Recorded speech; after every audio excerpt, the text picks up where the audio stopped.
अस्सलामुअलैकुम दोस्तों, कैसे हैं आप सब। मैं आप सबको यूट्यूब चैनल इंग्लिश लिटरेचर पर वेलकम कहती हूँ।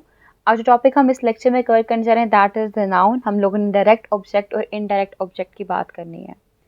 तो डायरेक्ट ऑब्जेक्ट और इनडायरेक्ट ऑब्जेक्ट पे बात करने से पहले मैं आपको एक एग्जाम्पल यानी कि स्क्रीन पर जो मैंने लिखी हुई है, जॉन थ्रू अ स्टोन, इससे मैं अपने जो टॉपिक है उसको स्टार्ट करने वाली हूँ। कैसे कि जॉन थ्रू अ स्टोन, ये क्या है। इसमें बेसिकली हमारे पास जब भी कोई सेंटेंस की फॉर्मेशन होती है, हमारे पास उसमें एक सब्जेक्ट होता है, एक वर्ब होता है, एक ऑब्जेक्ट होता है। सब्जेक्ट की जो सेंटेंस है वो किस बारे में है, और वर्ब यानी कि एक्शन, ऑब्जेक्ट किस चीज़ के बारे में बात हो रही है। ठीक है, ये होता है सब्जेक्ट, वर्ब और ऑब्जेक्ट का meaning.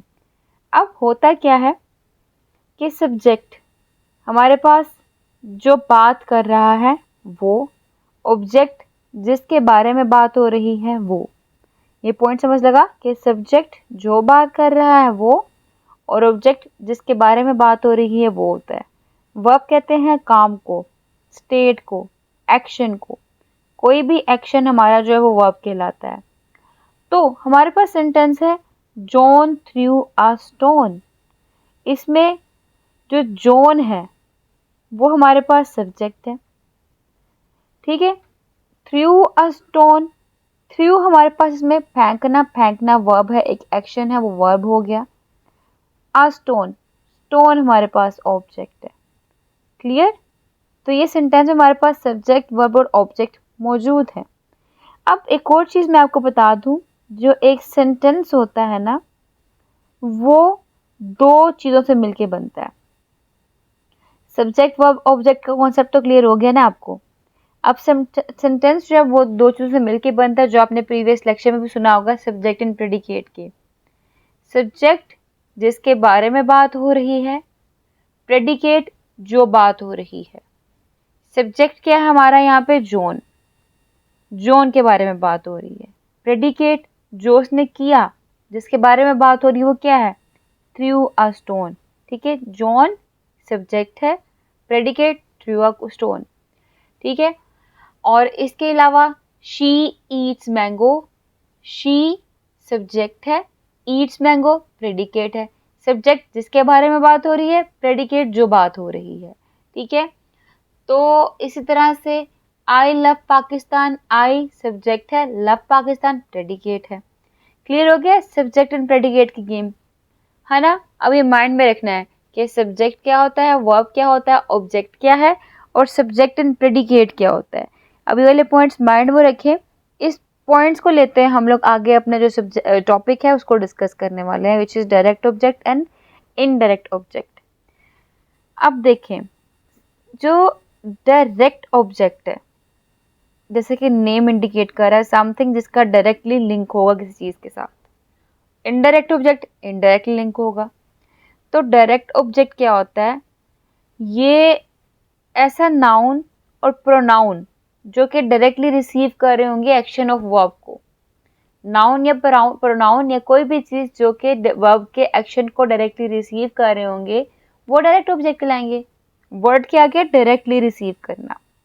A direct object is the noun और pronoun that directly receive the action of the verb. और ये हु और व्हाट के जो क्वेश्चंस है ना, उनका आंसर देते हैं। It comes after the verb and any words or phrases that modify the verb. ये कोई भी फ्रेज, कोई भी वर्ड जो वर्ब को मॉडिफाई कर रहे होंगे उसके बाद में आते हैं, या ये वर्ब के बाद में आते हैं। जैसे कि she ate the apple, she ate the apple, इसमें क्या है जी, she सब्जेक्ट है, ये ate जो है हमारे पास वर्ब है, और एप्पल ऑब्जेक्ट है। यानी कि she ate the apple, यहाँ पे वो डायरेक्टली वर्ब के फौरन बाद आ रहा है, डायरेक्टली लिंक कर रहा है, डायरेक्टली एक्शन रिसीव कर रही है वो लड़की। He plays the cricket, cricket हमारे पास ऑब्जेक्ट हो जाएगा, और क्रिकेट जो है वो लड़का यानी कि ही डायरेक्टली रिसीव कर रहा है। और यहाँ पे ये क्या कर रहा है, क्रिकेट वर्ब के फौरन बाद आ रहा है।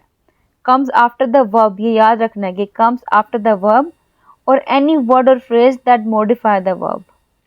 इस तरह से यहाँ पे जोन है, जॉन, उसके बाद वर्ब आ गया, स्टोन आ गया।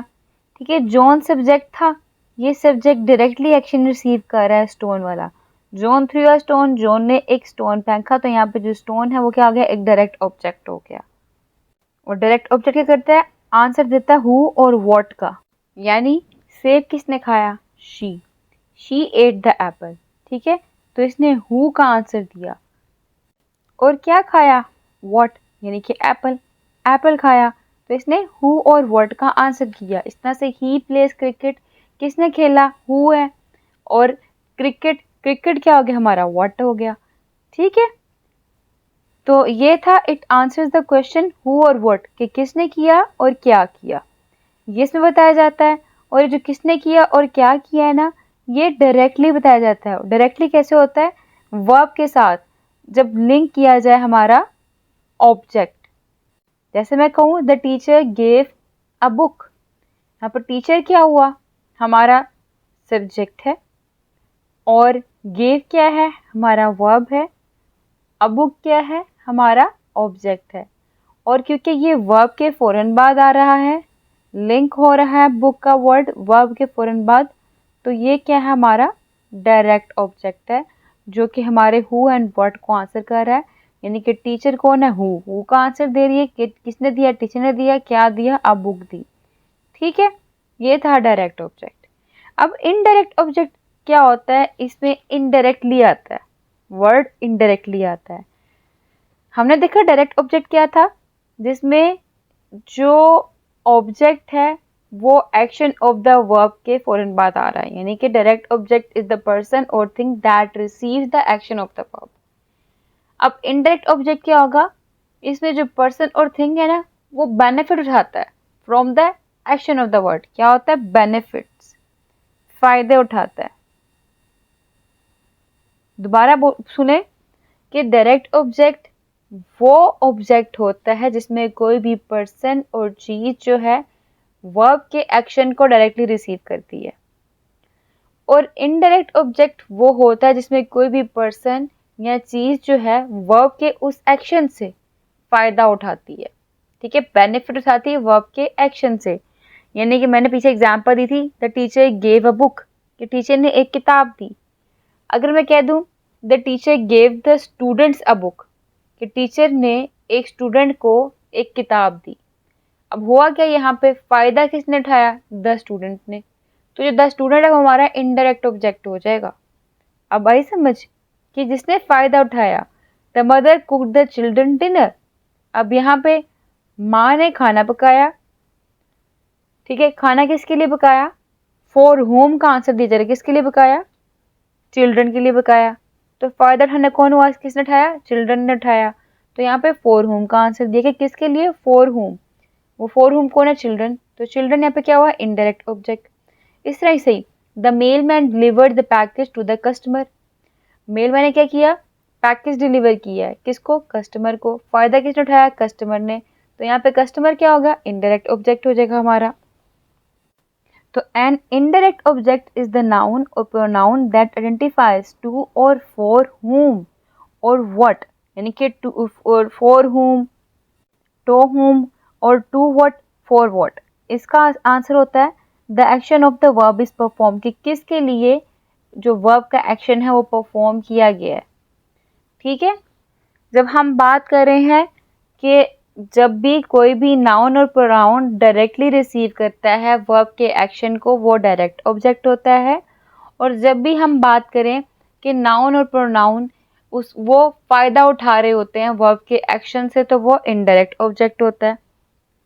डायरेक्ट ऑब्जेक्ट में हमने देखा व्हाट और whom का आंसर दिया जाता है, लेकिन इनडायरेक्ट ऑब्जेक्ट में टू whom और फॉर whom, टू what और फॉर what, इसका यानी कि किसके लिए ये परफॉर्म किया गया, इसका आंसर दिया जाता है।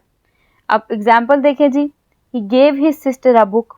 अब यहाँ पे he gave his sister a book, के यहाँ पे सेंटेंस में सिस्टर क्या है, इनडायरेक्ट ऑब्जेक्ट है, और अ बुक क्या है, बुक डायरेक्ट ऑब्जेक्ट है। ठीक है, अब यहाँ पे आप क्वेश्चन करेंगे कि बीच में तो सिस्टर आ गया, आपने कहा था कि वर्ब के बाद जब ऑब्जेक्ट आए वो डायरेक्ट ऑब्जेक्ट होता है, तो ये फिर डायरेक्ट ऑब्जेक्ट बुक कैसे हुआ? तो इसका आंसर ये है कि मैंने आपको साथ में ये भी बताया था कि कोई भी चीज़ जो वर्ब को मॉडिफाई कर रही हो, उसके बाद में भी अगर ऑब्जेक्ट आ जाए तो वो भी डायरेक्ट ऑब्जेक्ट होता है। जैसे कि यहाँ पे दोबारा स्क्रीन पे देखिए,